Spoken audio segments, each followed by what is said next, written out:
ठीक आहे. वेगवेगळे खेळ तिथं घेतले जातात, उखाणे घेतले जातात.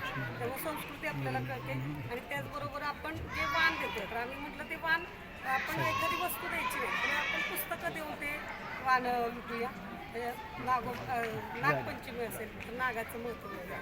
असे छोट्या छोट्या समारंभातून आपल्याला कसं साक्षरतेचे संदेश देता येतील किंवा लोकांच्याकडून महिलांच्याकडून आत्मविश्वास निर्माण करून त्यांना साक्षरतेबद्दल आवड निर्माण करून त्यांना उद्युक्त करता येईल यासाठी महिला सबलीकरण म्हणजे आता भाऊबीज खऱ्या अर्थानं नसती बहीण, प्रत्येक स्त्री कधी सुरक्षित होईल, प्रत्येक म्हणजे बहीण भावाचं नातं ज्यावेळेला अतूट होईल त्यावेळेला ती प्रत्येक म्हणजे स्त्री ही आबाला नसून सबला झाली पाहिजे आणि निर्भय बनली पाहिजे.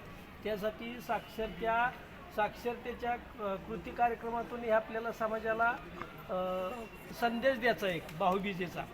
त्याचबरोबर अशा अनेक आहेत. आता गौरी गणपती आहेत, गणपतीचा सण आहे. हा सामाजिक ऐक्य म्हणजे हे करणारा, वृद्धिंगत करणारा एक सण समारंभ आहे. त्याच्यामध्ये जातपात धर्म सर्व लोक एकत्र येऊन त्या साजरा करतात.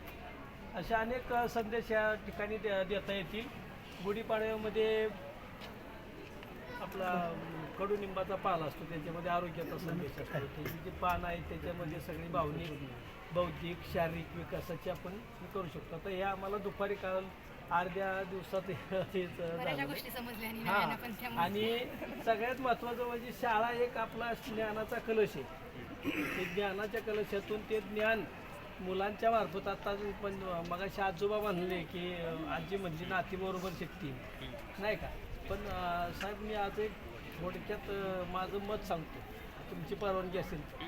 हे आम्ही सगळं करतोयच, परंतु म्हणजे हे साक्षर होणं, साक्षर जनता भूषण भारत आहेच, परंतु खरं जर आम्ही आमचं मनोगत सांगितलं तर चालेल का?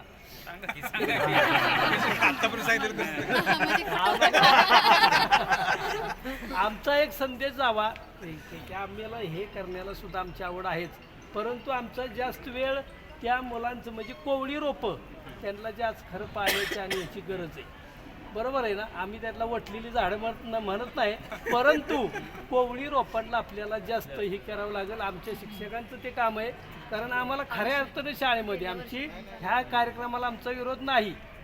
आम्ही धाडसानं तुमच्या परवानगीनं म्हणतो, याचा अर्थ आमचा याला विरोध नाही, परंतु शक्यतो आम्हाला शाळेमध्ये जास्तीत जास्त काम करून द्यावं. आणि ह्या तुमच्या कार्यक्रमात आम्ही सगळे सक्रिय सहभागी आहोत.